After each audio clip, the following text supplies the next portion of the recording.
আশা করা যায় আল্লাহ আমাদেরকে মাফ করে দিলেন। এখন বাঁচার পথ হলো তওবা করা। আমাদের বিগত জীবনে অনেক ভুল হয়ে গেছে, অনেক নামাজ রোজা কাজা হয়ে গেছে, অনেক পাপ হয়ে গেছে, গুনাহ হয়ে গেছে।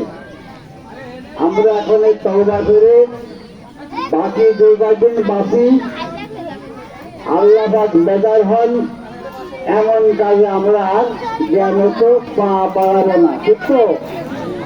যে কাজে খুশি সেই কাজ যত্ন করে করবো ইনশাআল্লাহ। আল্লাহ আমাদেরকে এইরকম ভাবে মৃত্যু পর্যন্ত চলার পরিপূর্ণ তৌফিক দিন বলেন আমিন।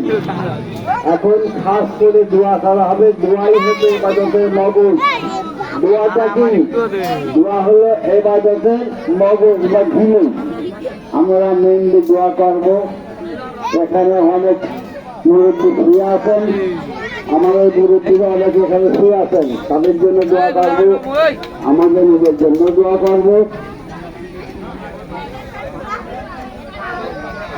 আর বাকি দেখি জন্য আমরা কোন রকমের আজ এটা বলে না আসবে, এটা আমার নসিহত থাকলো বা সাজেশন থাকবে।